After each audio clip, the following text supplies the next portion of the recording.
So let me jump in here. Now that the season's all out, and I can kind of ask you some spoilery questions. The finale, you showed some harmony between gremlins and mogwai and humans. Can they in fact coexist, or do you think ultimately gremlins will gremlin, an occasional smart one aside?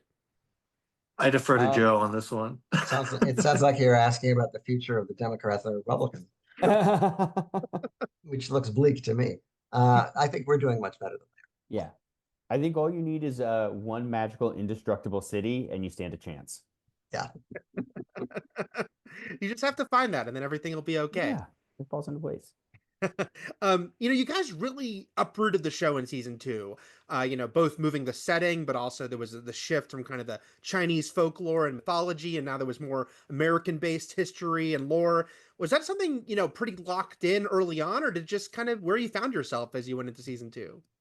Yeah, I mean, I think from the very first pitch, we knew that we wanted to bring them to the US eventually. And, we know from Joe's original movies that Mr. Wing ends up in America. And so after spending a season kind of, showing the backstory of Gizmo and the friendship between Sam and Elle being established, we thought, well, where can we take them someplace that's new and fun? And, the American West just seems like a great place to mine for stories. You're mentioning with the movies, it's like Gremlins 2 obviously is kind of famous for being such a shift from the first one, both in location, but also sort of the entire feeling of the movie.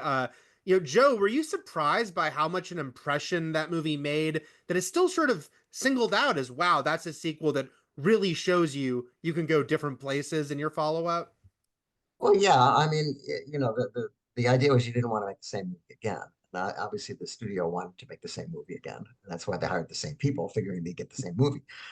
And we didn't want to do that. We wanted to do the opposite of that. And so, if it weren't for the vagaries of them changing the release schedule, I think it would have been more successful theatrically. But it has gained a tremendous amount of following over the years and is, just about as popular as the original picture, which is amazing considering the difference in box office grosses. I mean, I go to both of them every December at the New Beverly, so I can attest to that. Brendan Z, you talk about Gremlins 2 and kind of, besides the subtitle of this season, just how much of an influence it was. I mean, obviously you had Noggin pretty dominant through the season, and he's got the brain vibes, but also there was some great stuff in the finale with the diving of the Gremlins. Was that something you really wanted to kind of bring out that side of things more? Yeah, I will say for myself, yeah, so Gremlins in the original Gremlins in the theater too young, it made a huge impression on me in the sense of horror. I saw Gremlins 2 at like the perfect middle school age in the theater, saw it twice opening week because it coincided with like right when my school ended. So like saw it on the opening day, which was the last day of school, We saw it planned again that. like a few days later. Yeah, I was trying to help you, Joe. But yeah, no, it just hit that thing where that spark of like you can do whatever you want. There doesn't have to be such limits. So I wanted to bring Z and I both, I think, wanted to bring some of that energy into this season. So it was not just doing more with Noggin, but maybe my favorite sequence across both seasons is the Gremlins water ballet Bubsy Berkeley number in the finale. So it was a chance to like do something like that. Play a bit with meta narratives, play a bit with like kind of whatever weird ideas we wanted to try to work in. Have that Key and Peele sketch kind of vibe of it's in the movie, it's in the season. I love that. When I used to watch the Mickey Mouse Club as a kid, my favorite day was Anything Can Happen Day. And with Gremlins, that's every day, right? Yep. The Looney Tunes influence on Gremlins was there from the start. Obviously, really cemented in the sequel. Joe, for you, was it, has a huge fan, obviously, of Looney Tunes and Warner Brothers Animation. What was it like for you to see Gremlins literally become Warner Brothers Animation here? Well, it was kind of thrilling because, there'd been so much consternation about how to do a Gremlins 3. Yeah. And because after we'd sort of polished it off with Gremlins 2, we're like, how do we kick a sequel to that?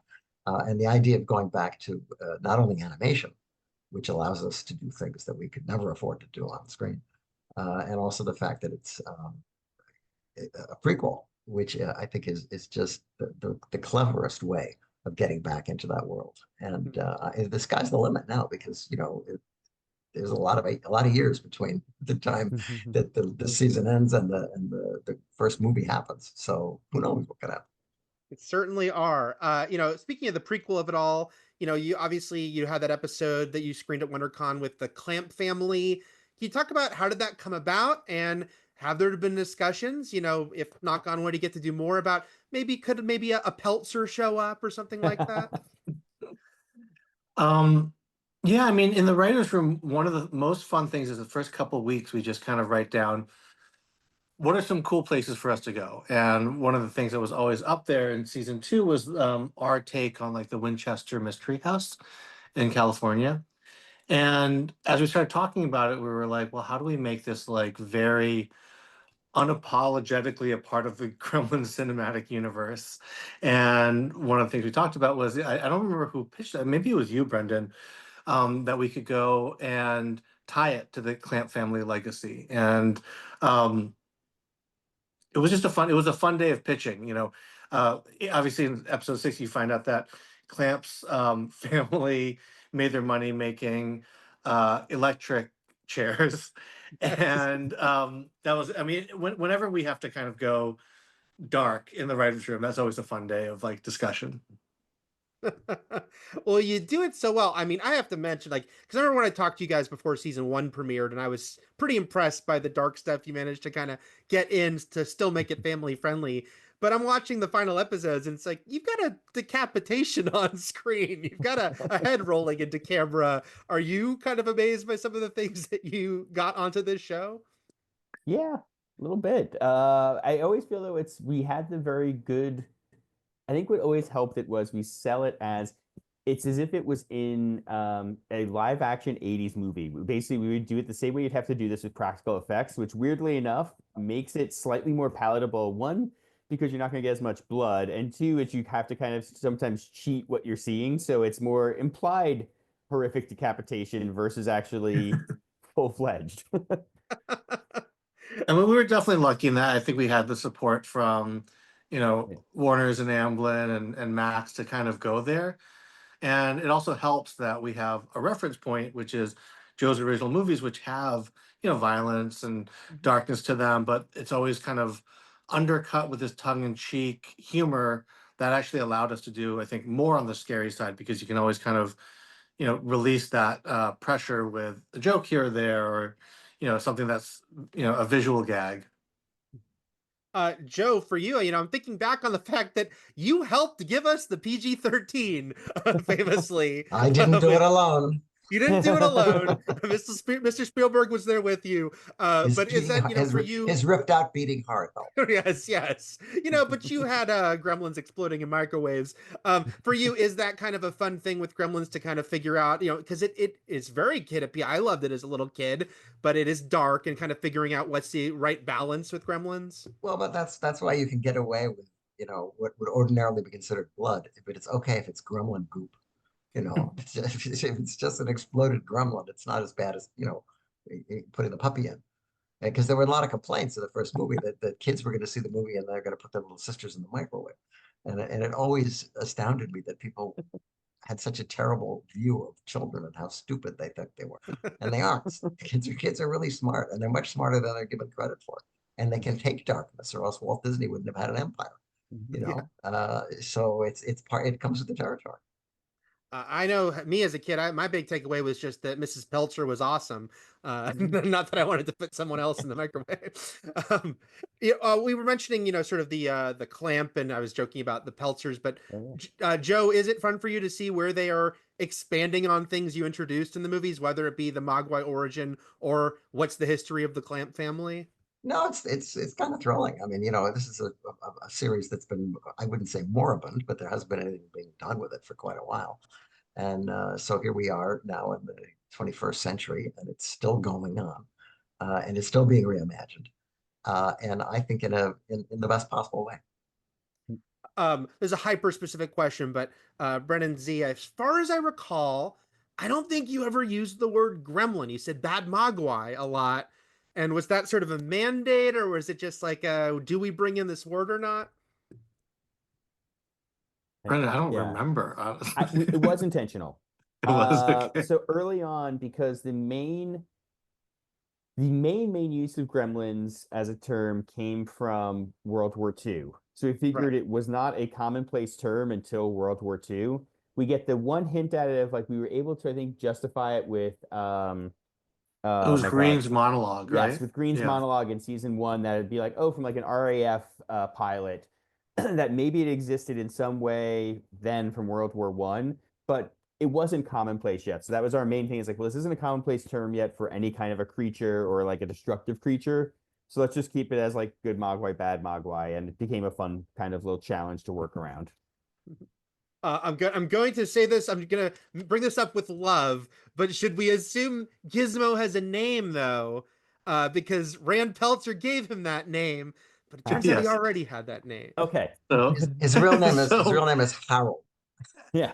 So having worked on many TV shows with complicated mythology and flashbacks, Yes. the first thing that we did was we went and looked at those scenes, and tried to figure out what we could possibly do to keep his name Gizmo. And because Peltzer comes in, he says, "I've been calling him Gizmo." So our take on it was that happened off screen, and that Gizmo had said his name, and then they said, "He was all right. Well, I'm going to call him Gizmo. I like Gizmos anyways." So Yeah. if you buy that, watch the show. That's exactly, but it is like I almost picture because also the way Rand's personality is, I feel like Rand's going to take credit for something he would have heard from Gizmo regardless. Right. Like that's just how he presented himself. So it's probably just Gizmo was trying to introduce himself in the car, and he's like, "All right, yeah, I'm going to start calling you Gizmo." That's what you're saying. You see Gizmo like, yeah, sure, like that kind of. I 100% accept that. As someone who read Marvel comics and loved the concept of the no prize. 100%. Yeah. So I got one no prize envelope in my life, and it's still a cherished item. So let me ask what are we hearing about a potential season 3? Is it up in the air? I mean, there's so many stories that we want to tell. There's like Joe said, there's many years between season 2 and the start of the original Gremlins movies. We think there's a lot of places the show can go. One of the things that we really loved about season 2 was we kind of aged up the characters by a year and a half, and Which is always a good thing to do when you have young people's voices. yeah, and it would be really great to see these characters grow older together, all the adventures that they went on, and see Sam's transformation into something closer to the Mr. Wing that we know from the original movies. Yeah, and we have a lot of specific ideas. I know it's even just like the Mr. Wing's one eye. We have a story of what happens to him between here and there. We have thoughts on how World War II goes for Mogwai in general. So there's a lot of ideas we still want to play with. So here's hoping. Here's hoping indeed. Yeah, you throw out a lot of possibilities in that final scene about where they might go next. Yeah. Do you know where they are going if we see them again? Most likely. Brendan and I have had discussions about the next couple seasons and all the fun that we can have. So fingers crossed. Yeah. Fingers crossed indeed. Joe, it's so funny, obviously, over the years, all the different times that talk of Gremlins 3 will burble up, and it's been burbling again. It feels like inevitably one day it'll happen, but it gets burbled. It gets burbled every time Zach Galligan is because it's in his interest. Although the idea would have to be that he would be still playing the same character, which I'm not so sure is the idea. And of course, Chris Columbus keeps saying that I wrote a script and it's really good, and Gizmo gets killed, and people go, oh, we don't want to see that script. So he's supposedly they've hired many writers whose names escape all of us because we never actually found out who they were, who worked on things that didn't happen. So it's obviously a major title in the library, and they're going to have to do something with it besides this. And look how long it took them to do this. Yeah. So who knows down the pike what's going to happen or under whose auspices. I saw that recent interview with Jenna Ortega where she said she wants to do a Gremlins movie. You know what I used to love as a kid? Gremlins. There you go. Gremlins Remake. would love. Is it coming? We should. 3? Gremlins 3? 4? I don't know. Yeah. Call me. And I was like, well, she just made a Beetlejuice movie with Warner Brothers. It did pretty well, so I feel like maybe that'll. They should name it movement. Gremlins 3: Scream 8. Combine it all. I mean, to be fair, a gremlin in a ghost face mask is at least a toy I want right away. You mentioned Zach, and I did love, obviously John Glover playing a Clamp was a little more direct, but when it came to people like Zach or Haviland Morris, who I think is just so underrated in Gremlins 2, is what a comedic Fantastic. performance. And in general. I mean, And in Yeah. general, yeah. How did you kind of figure out where you were gonna kind of put them throughout the show? I mean, our goal was always just anybody who wanted to play with us, we wanted to bring in. So it was just always looking for those roles. And in season one, especially because of, we're set in Shanghai, there weren't as many natural spots for Zach and for Haviland. We do have John Louis in there, who is the kid in the original. He pops up also. But what's just so whenever we started to get to characters who like, oh, you know what? If we just do a little adjustment of voice or a little lean in this direction, it fits this person. We went for it. Then with season 2, when we knew we were doing the Clamp episode, it's like, okay, we've been wanting to bring in John Glover. We have to get him in this episode. It just feels like the right fit. Mm-hmm. Yeah, I mean, in terms of the cast, we've been so lucky. We've really gotten like our first choices across the board, and with the cast, it's kind of what we've tried to do with the entire show, which is yes, have some like fun Easter eggs for folks who are fans of the original Gremlins movies. A show that appeals to those fans. Also bring in new fans, and we're really excited that we have some returning cast who come back from the original movies, and then obviously this whole slate of other actors who are really bringing the show alive. I mean, Keith David, Timothy Oliphant, not too shabby. Some of No. these guys. Yeah, pretty exciting to have them. Joe, if the show, does get to continue, I know you've talked about how you got to bounce ideas off these guys and things, suggestions you wanted to see, or are there things you have in mind that you'd like to see in a potential season 3? well, considering how bizarre this last season was, I short of sending them to outer space, which by the way was one of the ideas that they had for Gremlins 2, which they didn't do, luckily. The sky's the limit. Yeah.